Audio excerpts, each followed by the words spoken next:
제가 저희 아내와 결혼을 하면서 많은 것을 준비를 하게 됐는데요. 살집도 준비하고 가구와 가전제품도 준비하고 또 예식 때 입을 옷을 준비를 하고 또 한 번도 받아본 적이 없었던 얼굴에 마사지도 받아보고 그래서 결혼식을 위해서 많은 것을 준비했던 적이 있습니다. 근데 지금 지나오면서 보니까요. 제가 이렇게 살아오면서 이렇게 많은 준비를 했던 것, 다른 것들도 준비하면서 살았지만 예식 때에 결혼식을 앞두고는 엄청난 많은 것을 준비하면서 살았구나 하는 생각을 해보게 됐습니다. 근데 결혼만이 아니죠. 출산을 앞두고 있는 아기 엄마는 출산을 준비해야 했고, 시험을 앞두고 있는 우리 청년들과 학생들은 시험을 잘 보기 위해서 준비를 해야 합니다. 취업을 앞둔 청년들도 또 장사를 하려고 하는 분들도 준비를 잘 해야 그 날을 잘 맞이할 수 있게 되는 거죠. 이처럼 생각해 보면 우리는 참 많은 준비를 하고 있습니다. 오늘 교회에 오기까지 여러분 지난주 동안에 여러분 나름대로 준비하고 있었던 그 일들이 있겠고, 그리고 이번 주에도 어떤 날들을 놓고 준비를 하면서 살아가야 할 분들도 있습니다. 준비하는 것을 생각해 보니까요, 어떤 날을 준비하느냐에 따라, 그날이 얼마나 내게 중요하느냐에 따라 준비하는 시간도 길어지고 또 준비를 위해 쓰는 돈도 더 많아지고, 그리고 준비해야 하기 위해서 내 더 많은 수고를 해야 하는 날들도 있는 것을 보게 됩니다. 그 어떤 날을 위해서 이렇게 준비하고 있는 이유가 무엇일까? 왜 그렇습니까? 그날을 잘 맞이해야 되기 때문에 그렇죠. 준비하지 않으면 그 날을 망칠 수 있고 그날 내가 원하는 것을 얻을 수 없기 때문에 우리는 살아가면서 이 준비하는 것이 얼마나 소중한가를 깨닫고 살아가게 됩니다.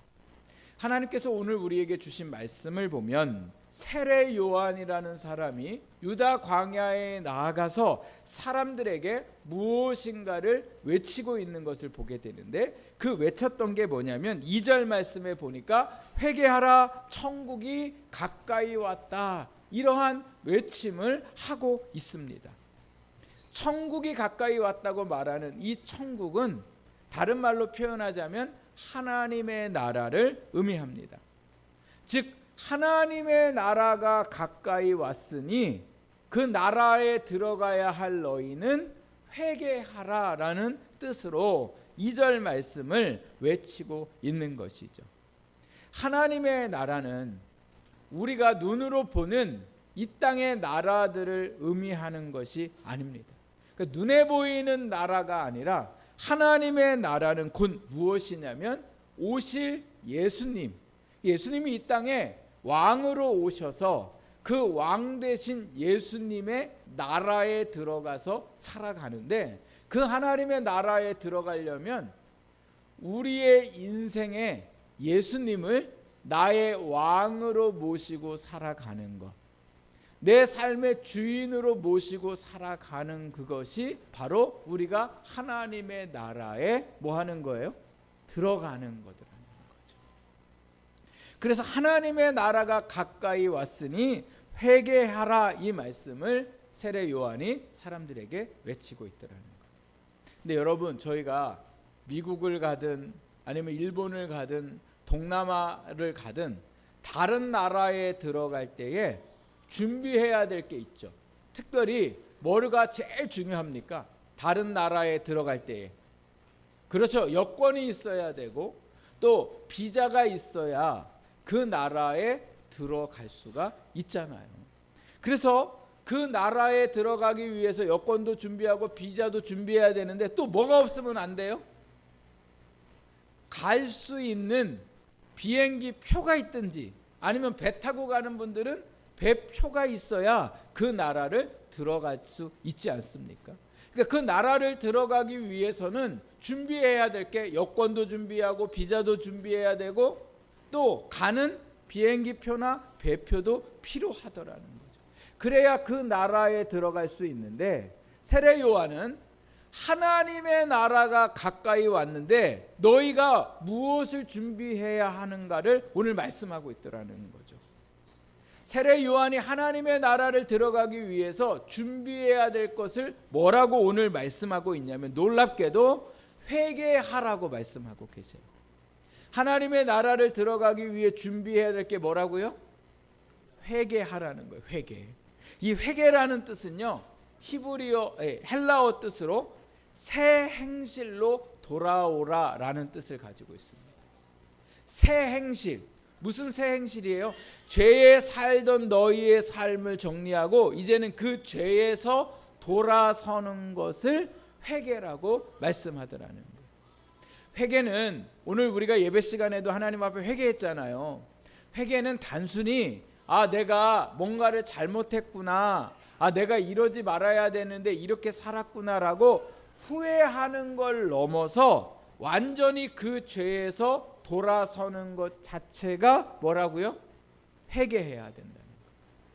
하나님의 나라에 들어가기 위해서는 그 죄에서 완전히 돌아서야 하나님의 나라에서 살아갈 수 있더라는 거죠.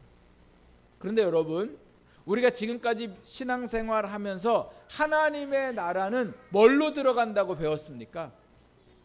네, 믿음으로 들어간다고 우리는 배웠어요. 그래서 제가 어려서 주일학교 다닐 때에 가장 많이 불렀던 복음성가 중에 돈으로도 못 가요라는 찬양이 있어요. 알고 계세요? 돈으로도 못 가요. 돈으로도 못 가요. 하나님 나라. 힘으로도 못 가요. 하나님 나라. 거듭나면 가는 나라. 하나님 나라. 믿음으로 가는 나라. 하나님 나라. 그러니까 뭘로 원래는 하나님 나라를 준비하고 갈 수 있어요? 믿음으로 갈 수 있다는 거죠. 그래서 우리는 믿음을 참 중요하게 생각하는데 오늘 세례 요한은 믿음을 이야기하지 아니하고 뭐를 이야기합니까? 회개를 이야기하고 있더라는 거죠. 그럼 하나님의 나라는 믿음으로 못 가고 회개해야지 갈 수 있냐? 맞습니다. 믿음으로 가는 건 맞는데 더 중요한 건 뭐냐? 믿음으로 가는 그 믿음이 우리의 삶에 죄에서 돌아서고 온전히 하나님의 말씀대로 살아가야 하더라는 거죠. 우리가 믿음으로 살기 위해서 우리에게 필요한 게 있는데 그게 바로 뭐예요? 회개예요. 믿음으로 산다는 건 그 전에 죄의 삶에서 뭐예요? 돌이키는 삶을 살아가더라는 거죠. 내가 믿음이 있다고 하면서도 사람을 미워하거나 그에게 화내거나 원망하거나 이러한 삶을 살아간다면 그 사람은 믿음이 있는 게 아니더라는 거예요. 믿음은 우리의 믿음으로 입으로 그냥 고백하고 내 마음에 믿으니까 그게 믿음이 아니라 진짜 믿음은 그 죄에서 돌이켜서 말씀대로 살아가는 것이 바로 믿음이고 그것을 하기 위해서 우리에게 회개가 필요하더라는 겁니다. 그래야 우리가 어디에서 살아갈 수 있어요? 하나님 나라에서 살아갈 수 있습니다. 하나님의 나라는 죽어서 가는 하나님의 나라도 있지만 오늘 우리가 예수님을 믿음으로 이 땅에서 누리는 하나님의 나라 안에 천국을 누리며 살아가기 위해서 어떻게 살아갑니까? 회개의 삶을 살아가야 하더라는 거죠.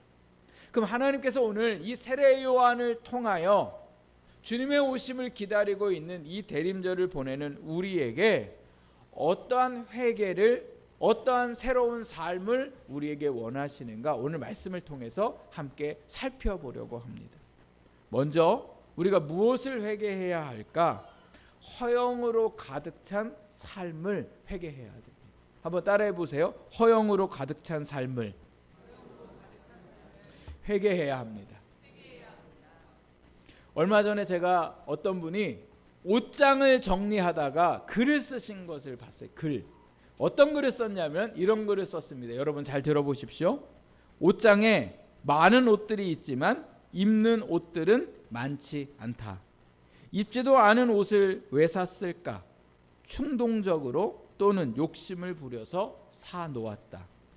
더 기가 막힌 것은 이렇게 입지 않은 옷을 사놓고 후회하면서도 나는 또다시 입지 않을 옷을 사고 있다. 입지 않는 옷을 사는 자신을 보며 하나님께 죄스럽다. 이런 글을 쓰셨습니다. 왜 이분은 입지 않는 옷을 보면서 죄스러워했을까? 내가 나쁜 짓을 해서 산 것도 아니고 내가 내 돈 가지고 내가 산 옷인데 왜 하나님 앞에 죄인된 기분이 있었을까? 그 이유는 뭘까요? 욕심을 부리며 살고 있기 때문에 그렇습니다. 무슨 욕심이에요? 옷에 대한 욕심이 자기에게 있음을 알고 있기 때문에 그렇죠. 그 욕심 때문에 옷을 사놓고 그 돈을 옷 사는 데에 허비해서 결국은 내가 그 옷을 다 입지도 못하고 살아가고 있더라는 거예요. 그러면서 그 입지 않는 옷을 사느라 하나님께서 내게 주신 그 돈을 필요한 곳으로 흘려보내지 못하고 그저 내 정욕과 욕망을 위해서 살았던 그것이 하나님 앞에 죄였더라는 거죠.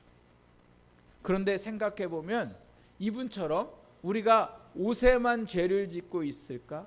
여러분, 신는 신발 생각해 보세요. 부츠도 있어요. 장화도 있어요. 부츠도 2개예요. 장화도 2개예요. 구두도 여러 컬러예요. 운동화도 여러 컬러예요. 다 안 신고 있으면서도 버리기는 아까워서 신발장에다가 놓고 살아가고 있는 우리의 모습. 먹는 걸 생각해 보십시오. 먹는 것에 대해서 얼마나 중요하게 생각하는지. 그런데 그 먹는 것이 어느 때는 다 먹지도 못하고 버릴 때가 얼마나 많은지 모르더라는 거죠.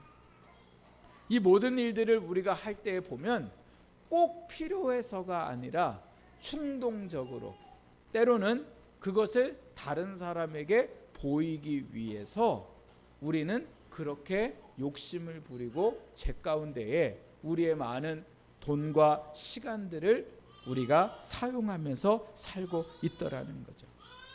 이 자체가 하나님 앞에 우리의 죄라는 거예요. 여러분, 그러나 오해하지 마십시오. 먹지도 말라는 말씀도 아니고 입지도 말라는 말씀도 아닙니다. 그러나 우리가 정작 무언가를 살려고 할 때에 그게 정말 내 허영심인가 아니면 내 사치인가를 오늘 우리가 생각해 봐야 하고, 내게 주신 물질을 내가 지금 잘 흘려보내고 살아가고 있는 삶을 살고 있는가도 우리가 돌아봐야 하더라는 거죠. 회개를 외쳤던 세례 요한은 어떤 모습으로 살아가고 있을까? 4절 말씀을 우리 같이 한번 읽어보겠습니다. 4절입니다. 이 요한은 낙타 털옷을 입고 허리에 가죽띠를 띠고 음식은 메뚜기와 석청이었더라. 아멘. 세례 요한은 뭐를 입었대요? 낙타 털옷을 입었더라는 거예요. 이 말씀의 의미는요, 그냥 몸을 가린 것뿐이라는 거예요. 우리의 옷의 목적은 우리를 보호하고 우리의 몸을 가려주기 위함이더라는 거죠. 그런데 우리는 디자인도 보고 색깔도 보고 계절도 보고 또 유행을 따라 얼마나 많은 옷들을 사서 놓고 입지도 않고 살아가더라. 근데 세례 요한은 그렇지 않았더라는 거예요. 먹는 것도 단순했고 입는 것도 단순했더라는 거죠. 그러면서 이 사람은 뭐에 중심을 두고 살았습니까? 하나님이 자기에게 주신 사명에 대해서 중심을 두고 살았더라는 거예요. 먹는 것과 입는 것과 이 모든 것들은 다 간단히 하고 그 다음에 나머지의 모든 삶을 하나님의 나라를 전하는 일에 힘쓰며 살았더라는 거예요. 당시 바리새인들과 오늘 이 세례 요한을 찾아왔던 사두개인들은요, 옷을 어떻게 입고 있냐면 그 시대의 종교 지도자들처럼 입고 있었더라는 거예요. 오늘이나 이 시대나 사람이 무엇을 입었느냐에 따라 그 사람을 평가하고 그 사람의 신분을 나타내기 때문에 옷 입는 게 아주 중요했습니다. 근데 세례 요한이 돈이 없어서 낙타털 옷을 입고 메뚜기와 석청을 먹으면서 살았냐? 그렇지 않았어요. 세례 요한의 당시의 인기는 어떤 종교 지도자들보다 훨씬 많았습니다. 그리고 세례 요한을 존경해서 찾아오는 사람들도, 물질을 가지고 찾아오는 사람들도 너무 많았더라는 거예요. 그럼에도 불구하고 세례 요한이 그 모든 것을 다 거부하고 검소히 살며 뭐에 집중했어요? 하나님의 뜻을, 자기의 사명을 이루는 그 일로 살아갔더라는 거죠. 무엇을 먹고 무엇을 입고 무엇에 사는 거, 우리의 삶에 너무나 중요합니다. 그러나 그보다 더 중요한 건 오늘 우리가 거기에 관심을 갖고 사는 게 아니라 하나님이 우리에게 어떠한 삶을 살아가게 하시는가를 생각하고 거기에 초점을 맞추고 살아가야 되더라고요.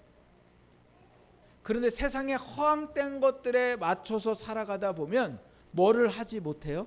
마음을 빼앗겨서 하나님이 우리에게 원하시는 삶을 살아가지 못하더라는 거죠. 사랑의 교회, 믿지 않는 분들도 그리고 믿는 분들도 세상에 너무 많이 알려져서 사랑의 교회를 모르는 분들이 별로 없습니다. 서초동에 있는 그 사랑의 교회, 그 사랑의 교회가 지금 이 시대에 어떤 교회로 사람들에게 긍정적으로 알려졌을까요? 부정적인 교회로 알려졌을까요? 부정적인 교회로 알려졌습니다. 시의 땅을 점유하고 그 땅을 점유하는데 법을 지키지 않고 그 교회에 아주 법조계에 있는, 정치계에 있는 그런 사람들을 이용해 가지고 시가 그 땅을 허락해 줘서 건물을 짓는 것부터 큰 문제로 인해서, 또 그 교회 담임 목사가 큰 여러 가지 학업이나 이러한 학력 위조나 이러한 문제로 인해서 교회가 싸우고 교회가 두동강이 나고 막 이렇게 시끄러운 교회로 세상에 알려졌습니다. 그런데 지금 있는 담임 목사님이 오기 전에는 사랑의 교회에 욕하는 사람이 없었어요. 믿지 않는 사람이나 믿는 사람이나 목사나 성도들이나 다 존경하는 목사님이 계셨던 교회였어요. 그 교회 목사님이 옥하는 목사님인데, 이 교회 목사님이 얼마나 많은 사람들에게 존경을 받았는지, 이 교회가 어떤 교회로 사람들에게 존경받고 귀감이 되었는지, 제자를 삼는 교회로 많은 사람들에게 알려지고 본받고 싶은 교회였더라는 거죠. 그런데 이 옥 목사님이 건강이 안 좋아지시면서 일찍 은퇴를 하셨는데, 은퇴하신 이유가 뭐냐면 자기가 몸이 약해지니까 자기의 사명을 감당하기가 어려웠더라는 거예요. 보통 주일날 이 설교 3-40분을 하기 위해서 일주일에 30시간 이상을 설교 준비에 매진을 했었는데, 몸이 약해지니까 설교 준비를 하기가 어렵고, 그러다 보니 성도들에게 도움이 되지 않는 자기 자신을 보면서 그만두게 됐더라고요. 근데 이분의 일화 중에 어떤 일화가 있었냐면, 몸도 약하니까 이 교회 성도들이 목사님한테 골프채도 사다 주고 또 골프장 또 끊어주고, 하여튼 운동하라고 그렇게 이 목사님에게 골프를 권했더라는 거예요. 근데 이 목사님이 있던 교회는 저희 나라의 정치인들도 교수들도 뭐 의사들도 뭐 하여튼 부유한 사람들이 서울에서 제일 좋은 땅에 사니까 다 그 교회 다녔더라고요. 그러니까 골프를 쳐도 그 일로 인해서 뭐라고 할 분들이 별로 없었습니다. 근데 그런데도 불구하고 이 목사님이 자기는 골프 안 치겠다고 얘기하세요. 그 이유가 뭐냐? 혹시라도 성도 중에 내가 골프 치는 일들로 인하여 시험 당하는 사람이 있다면 내가 안 치는 게 더 낫다는 거예요. 안 치는 게. 그리고 얼마나 삶의 모범이 되셨는지 성도들에게 참 귀감이 되셨습니다. 근데 후임자로 오신 목사님은요, 이 골프가 문제가 아니에요. 자기 부인과 자녀들에게도 외제차를 타고 다니게 하고 머리서부터 발끝까지 명품으로 두르고, 그리고 점심시간에 오늘 이제 예배 끝나고 점심 먹잖아요. 만약에 여러분, 제가 여러분하고 점심을 안 먹고 제 방에서 요리사 불러다가 저만 먹는다고 생각해 보세요. 여러분 저 좋아하실 거예요, 안 좋아하실 거예요? 좋아하고 안 좋아하고 두고 떠나 교회도 안 나오죠. 예? 그렇게 했더라는 거예요. 그렇게.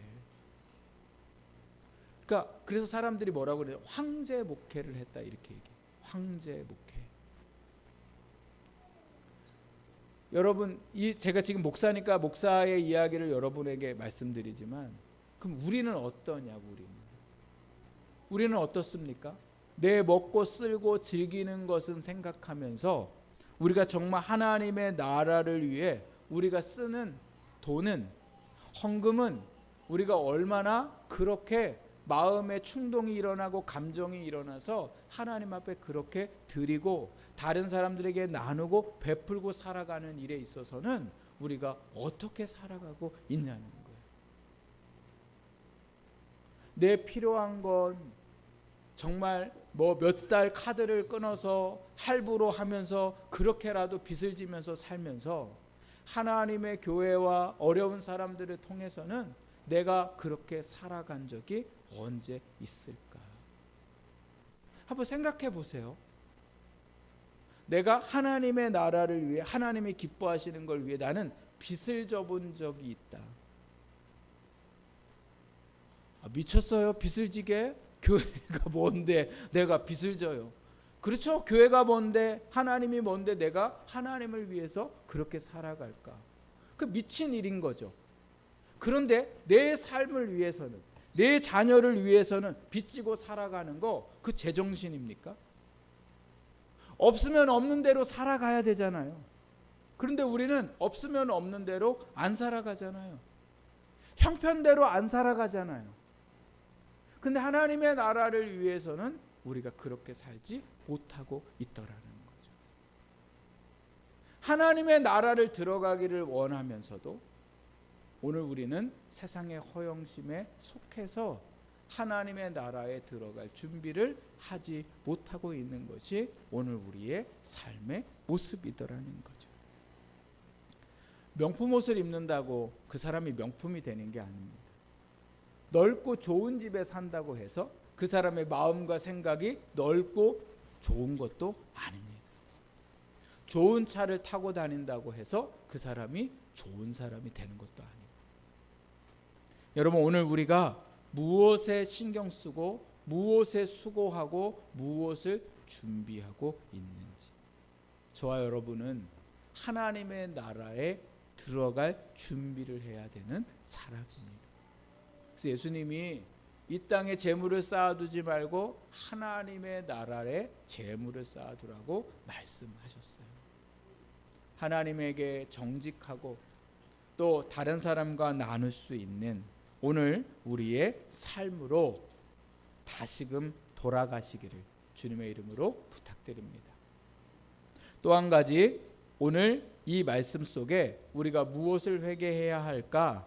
행함이 없는 삶을 회개하도록 말씀하고 계십니다. 우리 9절 말씀을 읽어보겠습니다.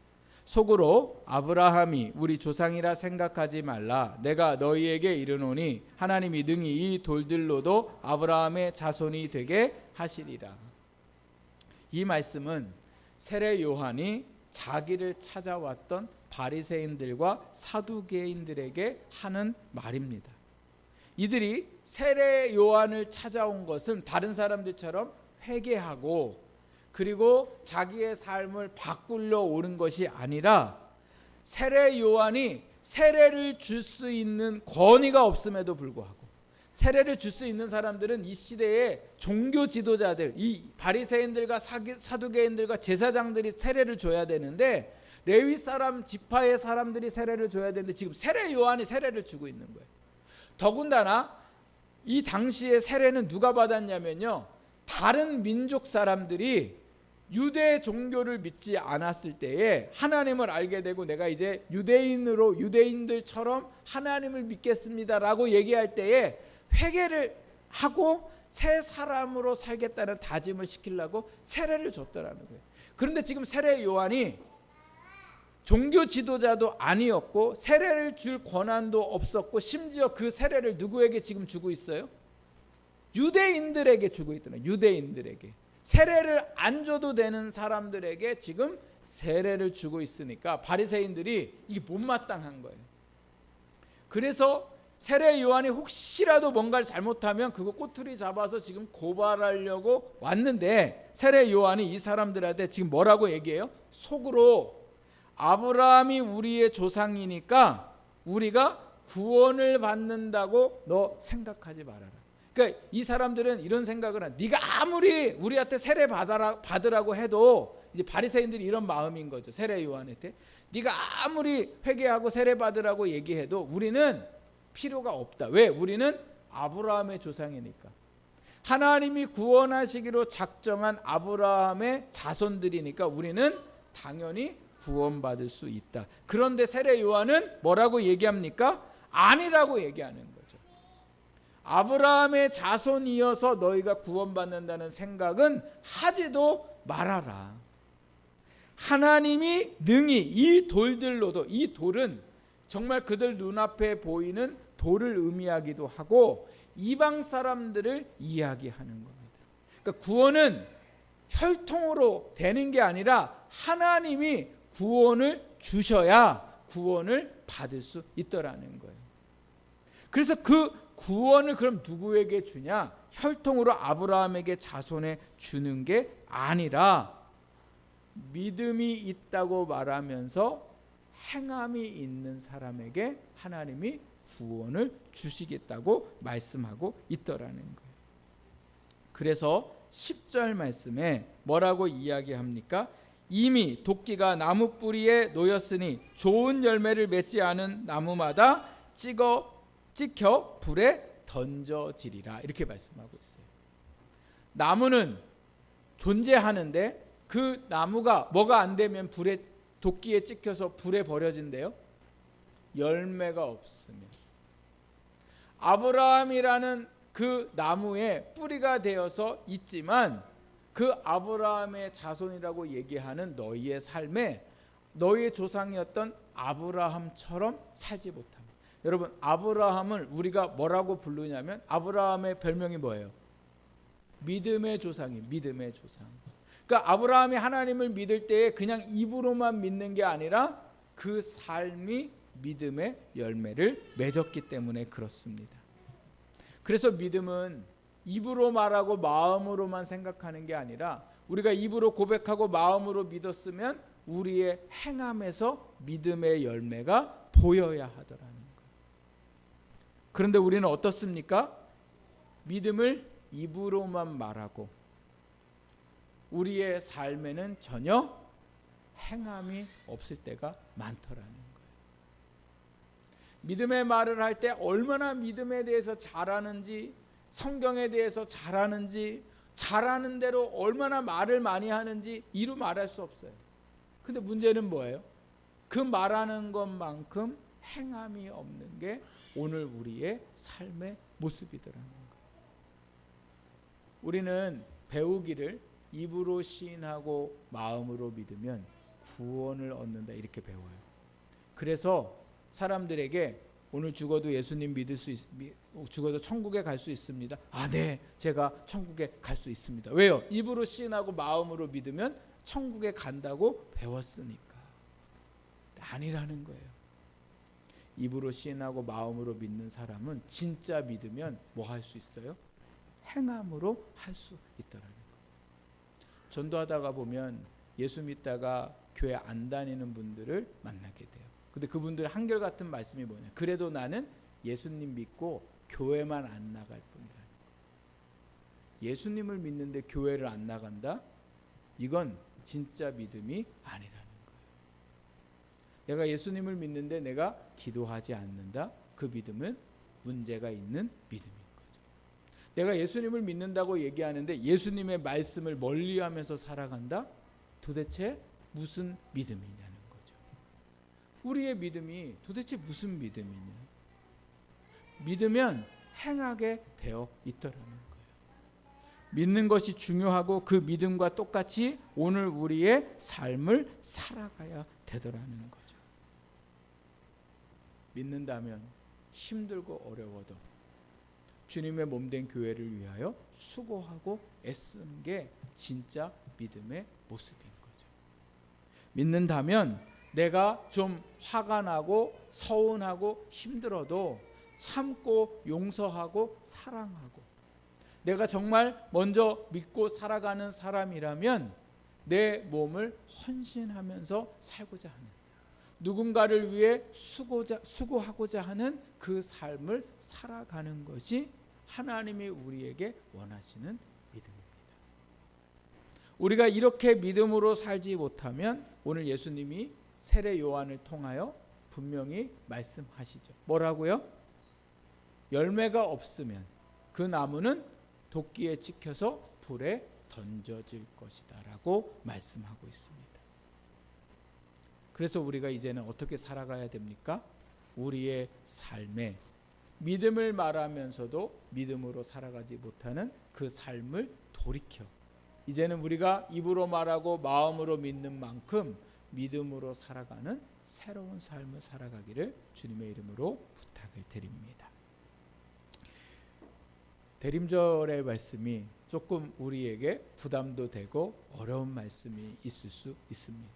그러나 여러분, 부담되고 어려운 말씀이지만 주님의 나라에 들어가셔야 되기 때문에 우리가 깊이 이 대림절에 나의 삶을 다시금 정리하고 다시금 우리의 새로운 삶으로 한 걸음 한 걸음 걸어나가는 복된 시간들이 되실 수 있기를 부탁드립니다. 이제 주님의 살과 피를 우리가 함께 받으려고 합니다. 주님의 삶을 깊이 묵상하면서 내가 예수님과 삶을 살아갈 때에 주님과 동행하는 삶을 살고 있는지, 주님과 동떨어져 있는 삶을 살고 있는지 회개하시고 결단하는 그러한 시간들이 되실 수 있기를 부탁드립니다. 우리 찬송가 322장 우리 함께